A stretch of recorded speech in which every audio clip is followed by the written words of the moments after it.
Esse é o Ancapso e nós vamos falar agora dos absurdos do Alexandre de Moraes no inquérito dele lá, as coisas que estão saindo aí na Vaza Toga, né? A liberação de mensagens lá da Folha de São Paulo, né? Já está mais do que claro que o Alexandre de Moraes está mentindo acerca das coisas que ele justificou. Ele disse que não está tudo documentado nos processos e coisa e tal. O pessoal do Estadão pegou os processos todos aqui e não achou nada não, cara, não achou nada não. Alexandre de Moraes mentiu nesse depoimento dele, nessa defesa que ele fez lá no STF, né? Vamos entender esse. O Estadão fez um levantamento aqui dos pedidos de Moraes ao TSE e chegou à conclusão de que Moraes mentiu na sua defesa, né?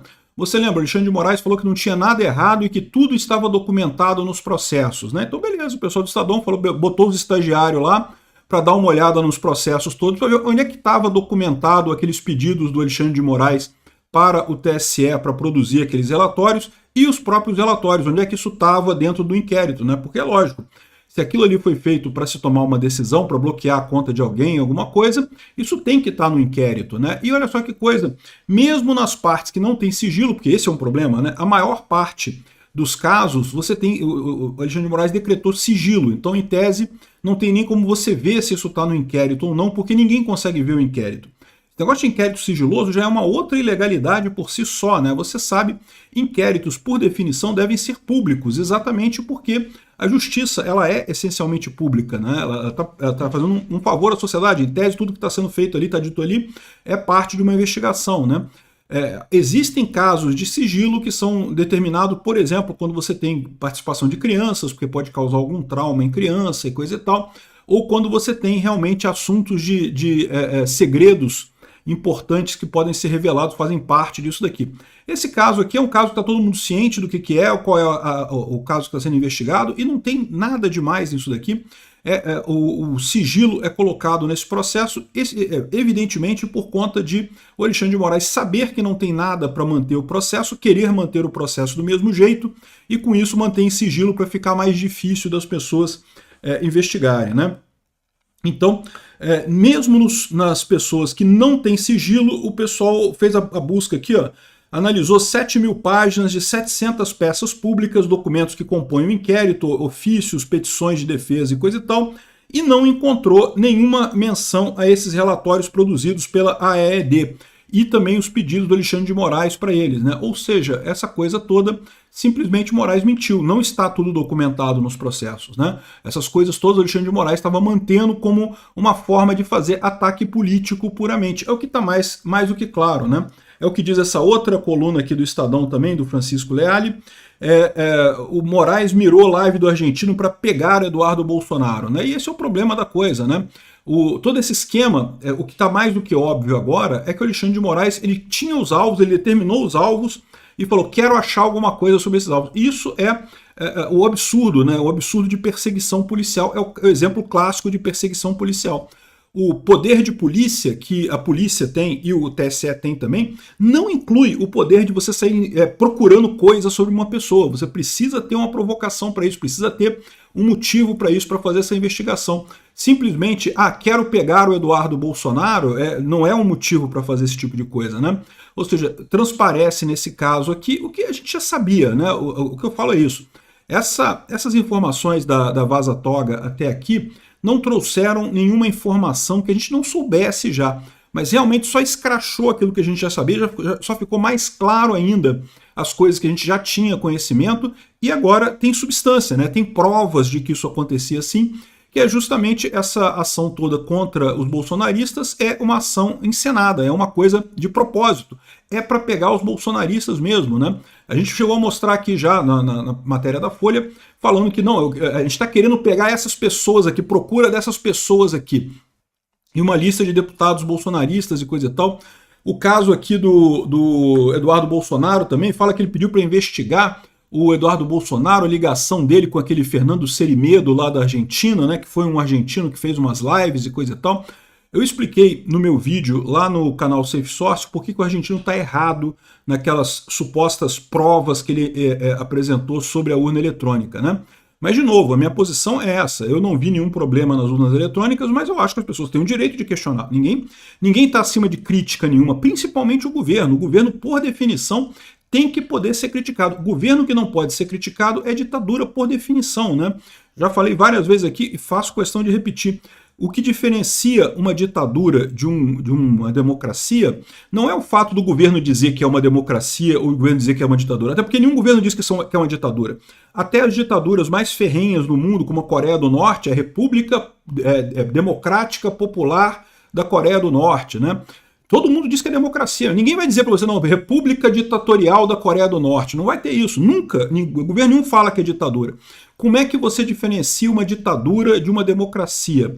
A democracia você pode criticar ela, você pode criticar livremente. Tudo na democracia pode ser criticado, inclusive a democracia em si. É isso que diferencia uma democracia de uma ditadura.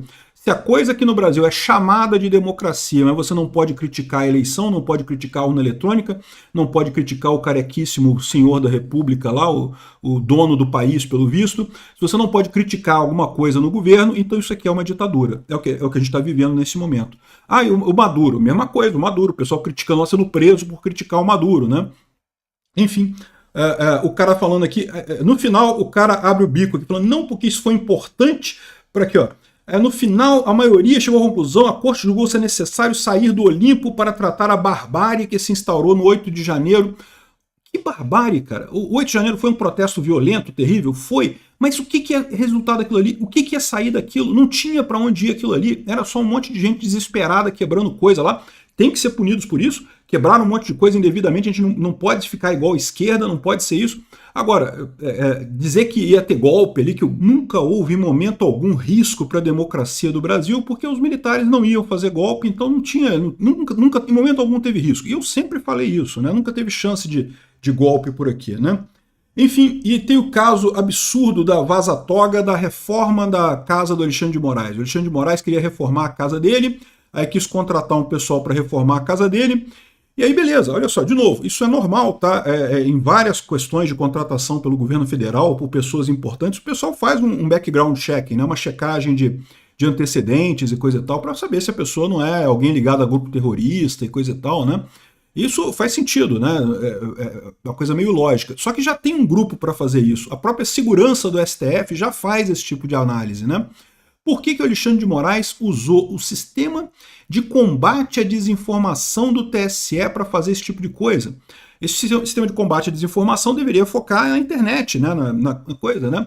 Eu tenho uma dica para isso. É aquela velha coisa que eu falo para vocês da informação descentralizada e distribuída que está tirando o poder do Estado, né? Ou seja, se você quer fazer uma busca de antecedentes criminais, ver se alguém é uma pessoa perigosa e coisa e tal, você tem dois caminhos. Você pode ir pelo caminho estatal, em que você vai visitar lá os registros da pessoa, lá nas polícias e coisa e tal, para saber se a pessoa já teve alguma acusação de crime e coisa e tal. Ou então você vai na rede social dela e procura as postagens dela lá e vê o que a pessoa fala, o que ela está fazendo ali, né? E a verdade é que o Alexandre de Moraes está vendo que esse outro caminho é muito mais eficiente do que o próprio Estado, né? Faz sentido, ele deve ter percebido isso, que é muito mais eficiente por ali. Mas acabou que o tal do Eduardo Tagliaferro, que é o cupincha dele lá, que fazia essas ordens dele lá no TSE, acabou indo justamente no sistema da Polícia Civil de São Paulo. Ou seja, se era para ir no sistema da Polícia Civil, por que a segurança do STF não podia ter feito isso, né? Eles têm o caminho oficial para fazer isso, né?